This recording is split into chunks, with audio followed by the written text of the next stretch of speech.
Bilang kabanatang 21, natalo ang mga Kananeo.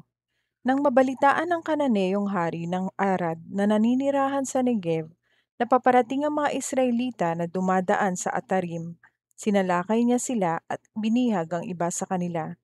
Pagkatapos sumumpa ang mga Israelita sa Panginoon, "Kung ibibigay niyo po ang mga taong ito sa aming mga kamay, wawasakin namin ang lubusan ng kanilang mga bayan bilang handog sa inyo." Pinakinggan ng Panginoon ang pakiusap ng mga Israelita at ibinigay niya sa kanila ang mga Kananeo. Lubusan silang nilipol ng mga Israelita, pati ang kanilang mga bayan, bilang handog sa Panginoon, kaya tinawag itong lugar ng Horma. Ang Tansong Ahas. Mula sa bundok ng Hor, naglakbay ang mga Israelita na dumaan sa daan na papunta sa Dagat na Pula para makaikot sila sa lupain ng Edom. Pero nagsawa ang mga tao sa kanilang paglalakbay. Kaya nagreklamo sila sa Diyos at kay Moises. Sinabi nila, "Bakit ba pinalabas mo pa kami sa Ehipto para mamatay lang dito sa disyerto? Walang pagkain at tubig dito, at hindi na kami makakatiis sa nakakasawang mana na ito." Kaya pinadalan sila ng Panginoon ng mga makamandag na ahas at pinagkakagat sila, at marami ang nangamatay sa kanila. Pumunta ang mga tao kay Moises at sinabi, "Nagkasala kami nang magsalita kami laban sa Panginoon at sa iyo. Ipanalangin ninyo sa Panginoon na tanggalin niya sa amin ang mga ahas na ito." Kaya ipinanalangin ni Moises ang mga tao. Sinabi ng Panginoon kay Moises, "Gumawa ka ng tansong ahas at ilagay ito sa dulo ng isang tukod. Ang sino mang nakagat ng ahas na titingin sa tansong ahas na ito ay hindi mamamatay." Kaya gumawa si Moises ng tansong ahas at inilagay niya ito sa dulo ng isang tukod. At ang mga nakagat ng ahas na tumingin sa tansong ahas ay hindi nga namatay. Ang paglalakbay papunta sa Moab. Nagpatuloy sa paglalakbay ang mga Israelita at nagkampo sila sa Obot. Mula sa Obot, naglakbay uli sila at nagkampo sa Iye Abarim, sa disyerto na nasa bandang silangan ng Moab. Mula roon, naglakbay sila at nagkampo sa lambak ng Zered. At mula sa Zered, naglakbay na naman sila at nagkampo sa kabila ng lambak ng Arnon, na nasa ilang na malapit sa teritoryo ng mga Amoreo. Ang Arnon ang hangganan sa gitna ng lupain ng mga Moabita at lupain ng mga Amoreo. Iyan ang dahilan kung bakit nakasulat sa aklat ng pakikipaglaban ng Panginoon ang bayan ng Waheb na sakop ng Sufa, ang mga lambak ng Arnon, pati ang gilid ng mga lambak na umaabot sa bayan ng Ar na nasa hangganan ng Moab. Mula roon sa Arnon, nagpatuloy ang mga Israelita sa Beer, ang balon na kung saan sinabi ng Panginoon kay Moises, "Tipunin ninyo ang mga tao at bibigyan ko sila ng tubig." At doon umawit ang mga Israelita ng awit na ito, "Patuloy na magbibigay ng tubig ang balong ito. Aawit tayo tungkol sa balong ito na ipinahukay ng mga pinuno at mararangal na tao sa pamamagitan ng kanilang kapangyarihan." Mula sa disyerto nagpunta sila sa Matana, mula sa Matana nagpunta sila sa Nahaliel, mula sa Nahaliel nagpunta sila sa Bamot, at mula sa Bamot nagpunta sila sa lambak ng Moab, na kung saan makikita ang disyerto sa baba ng tuktok ng Pisga. Natalo si Haring Shihon at si Haring Og. Ngayon nagsugo ng mga mensahero ang Israel kay Sihon na hari ng mga Amoreo. Ganito ang kanilang mensahe: "Kung maaari ay payagan niyo kaming dumaan sa inyong lupain. Hindi kami dadaan sa inyong mga bukid o ubasan o iinom sa inyong mga balon. Dadaan lang kami sa inyong pangunahing daan hanggang sa makalabas kami sa inyong teritoryo." Pero hindi pumayag si Sihon na dumaan ang mga Israelita sa kanyang teritoryo. Sa halip, tinipon niya ang kanyang mga sundalo at nagpunta sila sa disyerto para salakayin ang mga Israelita. Pagdating nila sa Jahas, nakipaglaban sila sa mga Israelita. Pero pinagpapatay sila ng mga Israelita at inagaw nila ang kanilang lupain mula sa Arnon papunta sa ilog ng Jabok. Pero hanggang sa hangganan lang sila ng lupain ng mga Amonita, dahil ang kanilang hangganan ay napapadiran. Kaya naagaw ng mga Israelita ang lahat ng lungsod ng mga Amoreo at tinirhan nila ito, pati ang Heshbon at ang lahat ng baryo na sakop nito. Ang Heshbon ang kabisera ng lungsod ni Sihon na hari ng mga Amoreo. Natalo niya noon ang isang hari ng Moab at inagaw niya ang lahat ng lupain nito hanggang sa Arnon. Iyan ang dahilan kung bakit sinasabi ng mga makata na pumunta kayo sa Heshbon, ang lungsod ni Sihon, at muli niyo itong ipatayo.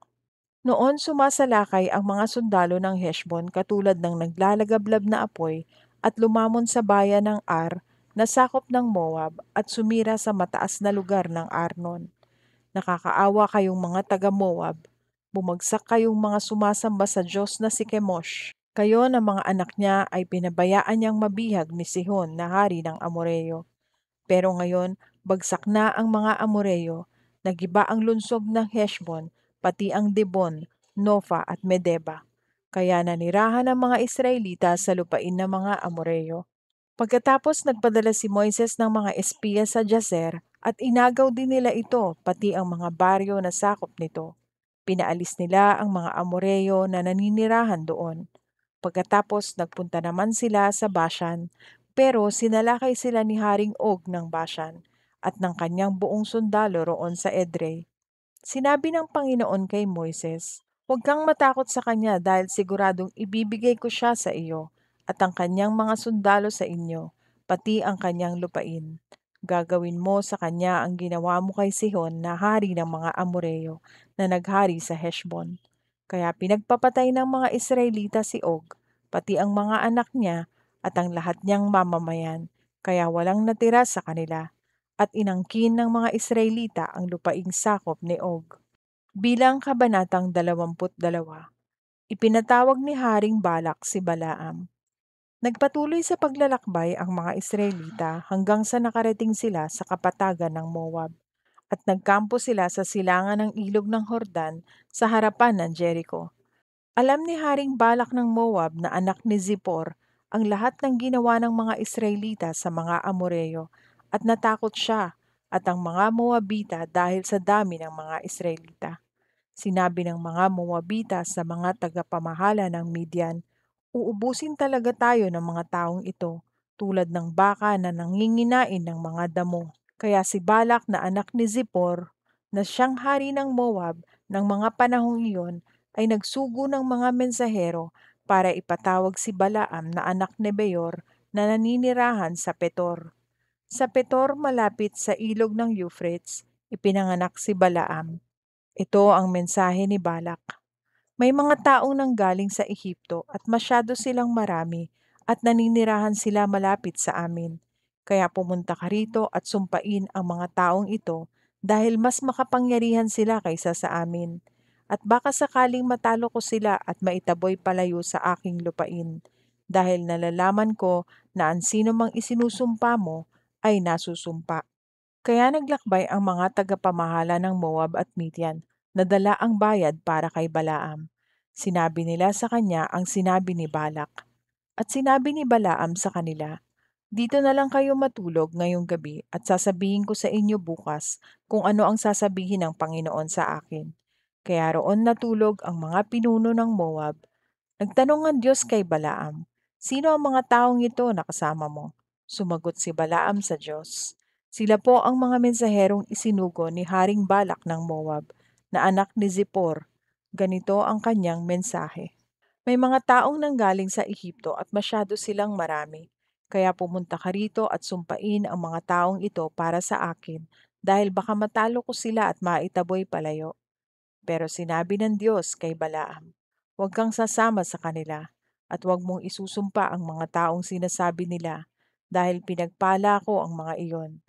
Paggising ni Balaam kinaumagahan, sinabihan niya ang mga pinuno ni Balak, "Umuwi na lang kayo sa inyong bansa, dahil hindi pumayag ang Panginoon na sumama ako sa inyo." Kaya umuwi ang mga pinuno ng Moab at pumunta kay Balak at sinabi, "Ayaw sumama ni Balaam sa amin." Kaya muling nagpadala si Balak ng mga pinuno na mas marami at mas marangal pa sa nauna. Pumunta sila kay Balaam at sinabi, "Ito ang pinapasabi ni Balak na anak ni Zippor. Huwag mong payagan na may humadlang sa pagpunta mo rito. Babayaran kitang mabuti at gagawin ko ang anumang gustuhin mo. Sige na, pumunta ka na rito at sumpain ang mga taong ito para sa akin." Pero sumagot si Balaam sa kanila, Kahit na ibigay pa ni Balak sa akin ang palasyo niyang puno ng pilak at ginto, hindi ko magagawang suwayin ang utos ng Panginoon na aking Diyos, kahit na sa malaki o maliit lang na bagay. Pero rito na lang muna kayo matulog ngayong gabi katulad ng ginawa ng iba ninyong mga kasama dahil baka may iba pang sabihin ng Panginoon sa akin. Noong gabing iyon, sinabi ng Diyos kay Balaam, "Pumunta rito ang mga taong ito para tawagin ka. Sumama ka na lang sa kanila. Pero ang mga sasabihin ko lang sa iyo ang gawin mo." Ang asno ni Balaam. Kaya kinaumagahan, inihanda ni Balaam ang kanyang asno at sumama sa mga pinuno ng Moab, kasama ang kanyang 2 katulong. Pero habang naglalakbay si Balaam, nagalit ang Panginoon, kaya hinarang siya ng anghel ng Panginoon sa daan. Pagkakita ng asno na nakatayo ang anghel ng Panginoon sa daan na may hawak na espada, lumihis ng daan ang asno at nagpunta sa bukid. Kaya pinalo ito ni Balaam at binabalik sa daan. Pagkatapos tumayo ang anghel ng Panginoon sa makitid na daan sa gitna ng 2 pader ng mga ubasan. Pagkakita ng asno sa anghel ng Panginoon, sumiksik siya sa pader at naipit ang paa ni Balaam sa pader, kaya pinalo na naman ito ni Balaam. Pagkatapos lumakad sa unahan ang anghel ng Panginoon at tumayo sa mas makitid na daan na hindi na talaga makakadaan kahit sa magkabilang gilid. Pagkakita ng asno sa anghel ng Panginoon, tumumba na lang ito at nagalit si Balaam at pinalo na naman niya ito ng kanyang baston. Pagkatapos pinagsalita ng Panginoon ang asno at sinabi niya kay Balaam, "Ano ba ang nagawa ko sa iyo para paluin mo ako ng 3 beses?" Sumagot si Balaam sa asno, "Ginawa mo akong parang loko-loko. Kung may espada lang ako, papatayin kita ngayon din." Sinabi ng asno kay Balaam, "Hindi ba't ako ang asnong palagi mong sinasakyan? Umasal ba ako dati ng gaya nito?" Sumagot si Balaam, "Hindi." Pagkatapos ipinakita ng Panginoon kay Balaam ang anghel na nakatayo sa daan na may hawak na espada. Kaya nagpatira pa si Balaam. Nagtanong sa kanya ang anghel ng Panginoon, "Bakit mo ba pinalo ang asno mo ng 3 beses?" "Nandito ako para harangan ka dahil masama sa aking paningin ang inasal mo. Kita ako ng iyong asno at umiwas siya sa akin ng 3 beses. Kung hindi siya umiwas sa akin, pinatay na sana kita at pinabayaang mabuhay ang iyong asno."